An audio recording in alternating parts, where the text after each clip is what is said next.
এখন যেটা দেখা যাচ্ছে কালচার, মিউজিক, আর্ট এগুলো দিয়ে আপনি যত মানুষের হৃদয়ে পৌঁছতে পারবেন, অনেক কিছু দিয়ে পৌঁছতে পারবেন। মিউজিক দিয়ে আমি বুঝাচ্ছি নাশিদার, যেমন আপনারা অ্যাওয়েকেনিং মিউজিকের মাহের জানের নাম শুনেছেন না অনেকে?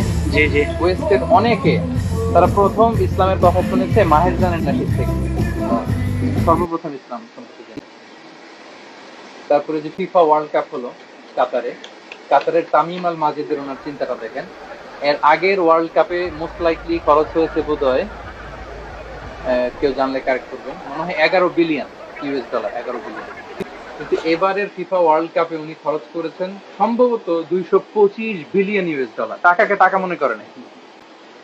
ওনার চিন্তা ছিল যে সারা ওয়ার্ল্ড এখানে আসুক, ইসলামকে জেনে যায়। এবং exploringislam.com নামে উনি একটা প্রজেক্ট হাতে নিয়েছে। এয়ারপোর্ট থেকে খেলা দেখতে আসবে যাবে, সে ইসলাম সম্পর্কে কিছু জানবে না এমনটা হবে।